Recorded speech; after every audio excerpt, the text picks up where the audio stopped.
Hello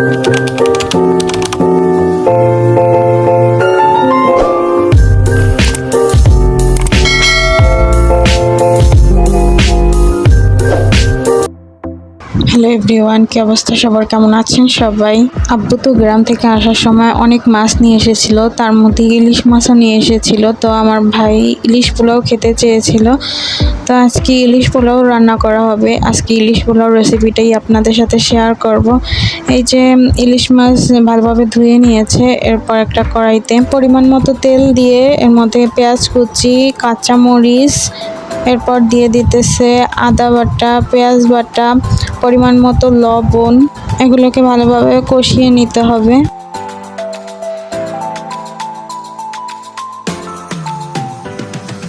মশলাগুলো ভালোভাবে কষে গেলে এর মধ্যে এরপর একে একে মাছগুলো দিয়ে দিতে হবে।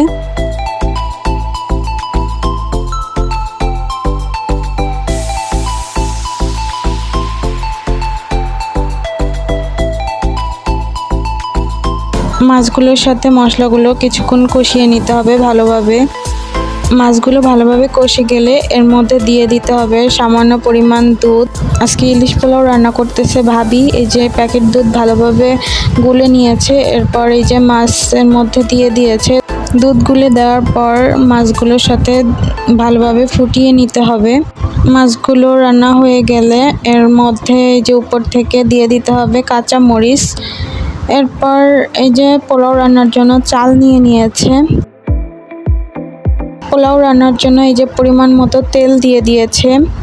এর মধ্যে দিয়ে দিতে হবে পেঁয়াজ কুচি, দারচিনি, এলাচি, কাঁচা মরিচ। এরপর এগুলোকে হালকা একটু ভেজে নিতে হবে।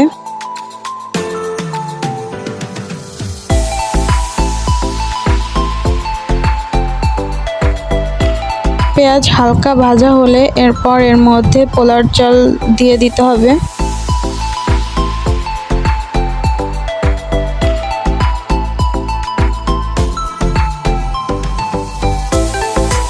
এরপর দিয়ে দিতে হবে পরিমাণ মতো লবণ। এরপর সবকিছু ভালোভাবে মিশিয়ে নিব। এরপর দিয়ে দিতে হবে পরিমাণ মতো পানি। আমাদের 1 কেজি চাল নিয়েছে, 1 কেজি চালে 2 কেজি পানি দিতে হয়।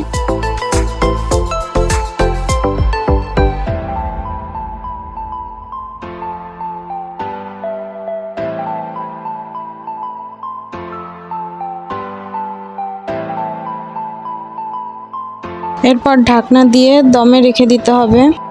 এই যে আমাদের পোলাও রান্না কমপ্লিট। এখন এর মধ্যে মাছগুলো দিয়ে দিতে হবে।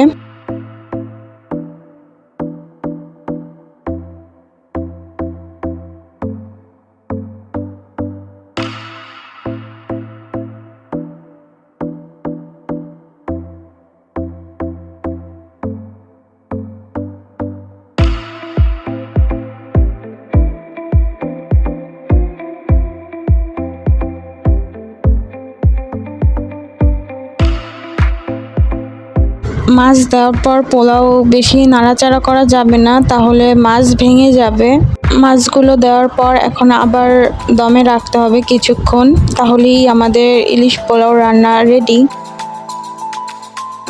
এই যে আমাদের ইলিশ পোলাও রান্না কমপ্লিট। এখন আমরা সবাই মিলে খাবো। তো এই ছিল আমার ছোটোখাটো একটি ভিডিওটি কেমন হয়েছে কমেন্টস করে জানাবেন। ভিডিওটি যদি আপনারা আমার ফেসবুক পেজ থেকে দেখে থাকেন তাহলে আমার পেজটি ফলো করে দেবেন, এবং যদি আমার ইউটিউব চ্যানেল থেকে দেখে থাকেন তাহলে আমার ইউটিউব চ্যানেলটি সাবস্ক্রাইব করে দেবেন। ভালো থাকবেন সবাই, আল্লাহ হাফেজ।